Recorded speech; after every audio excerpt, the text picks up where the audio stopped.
Hello, movie lovers, and welcome to my review for The Walking Dead Season 7, Episode 6. And this episode is called Swear. Now, this is going to be an episode where it's kind of like a laid back episode, kind of where Tara is out on her journey along with her buddy that she's with and everything.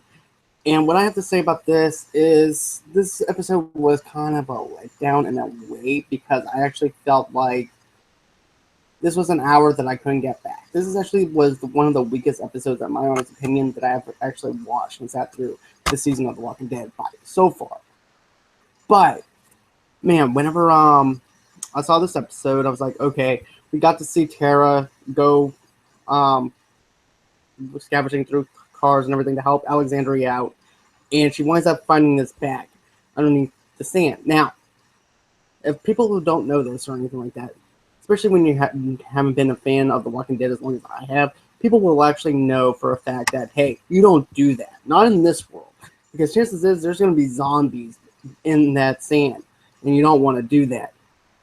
Next thing you know it, the sand comes tumbling down. Then out comes these zombie sand, or walker sand zombies, or whatever you want to call them. They wind up coming over. She winds up flipping over the bridge, and then she winds up landing in on this bank on the beach called Oceanside. Now, Oceanside is with these women who wind up being like the only women. Pretty much, if you think about it, there it's like the beach for. If you want to think about it, it's kind of like Wonder Woman's beach in a way because there's nothing but women there, and we wonder why. Why is there no men there at all? And it comes to find out Negan is the reason behind the whole entire thing. Why there isn't any men, and that's because he killed them all. Now, as the story progresses and everything, Tara winds up being held captive by the Oceanside people because she trespassed on their property. Now, this is something that I actually ended up starting to think and process in my mind. She winded up telling the truth about one of the land posts where Negan's team was. And I started thinking to myself, what if? What if? Now, this is before they had killed all the men. I was actually thinking, well, what if those men were actually part of the Oceanside group and they were working with Negan, and she winds up telling them that, hey, look, we did some awful stuff. We ended up killing these guys. What happens if those were the ones? But it turns out it wasn't that way, so therefore I was actually a little bit more relaxed with it. But at the same time, do we really want to go on ahead and tell them, hey, look, we killed some pretty bad people and everything, but we had to do what we had to do?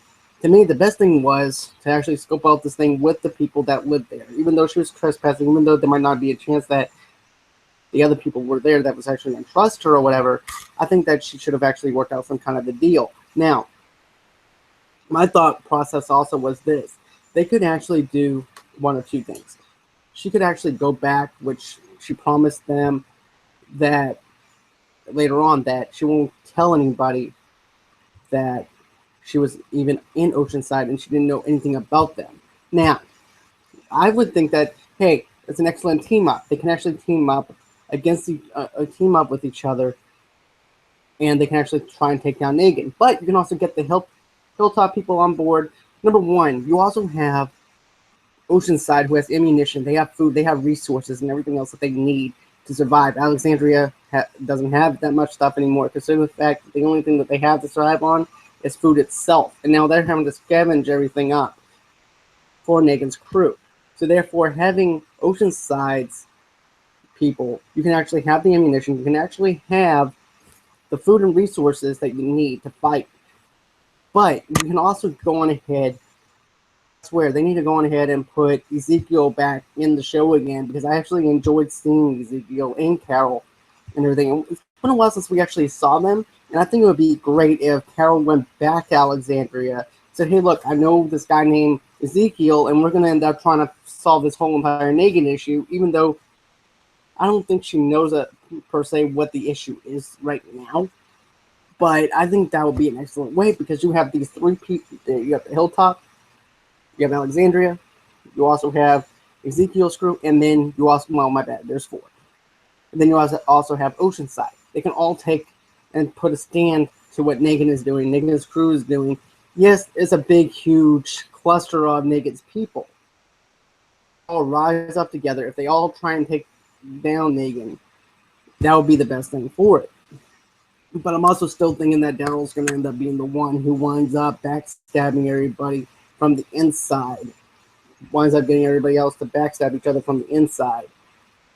And then working his way towards Negan to where he winds up killing his best man. And then once he kills his best man, he's going to end up trying to be friends with Negan to be his right-hand man, when in the end, he's going to be the one who winds up killing Negan.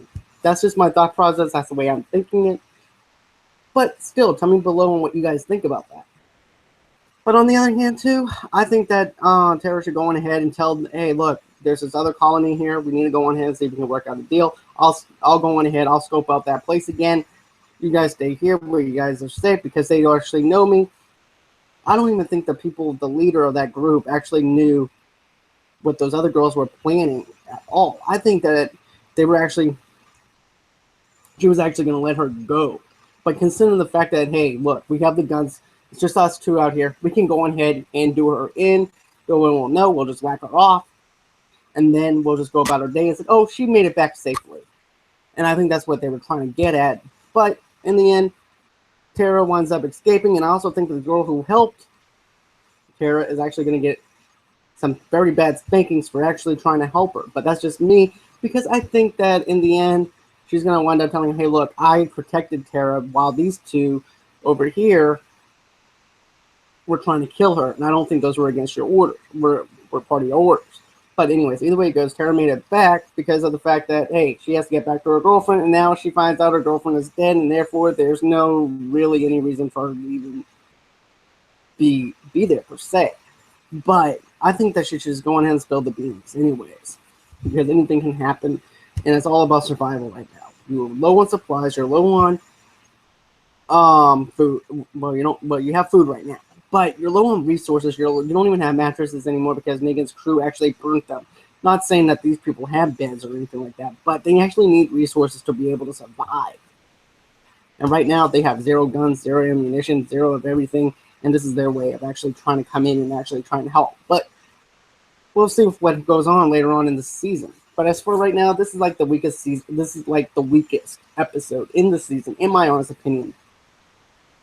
Because nothing much happened. We got to see Tara flip over the bridge and see what happens and everything else. And I just didn't care about this episode too much. But there's enough groundwork to actually let me speculate a little bit and be able to talk to you about how I feel about this.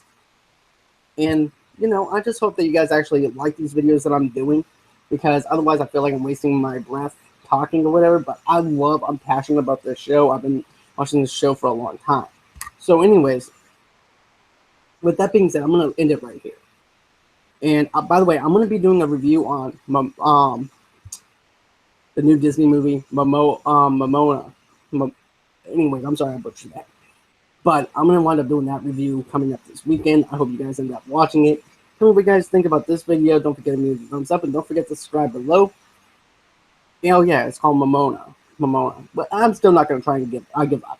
Anyways, until next time, bye-bye.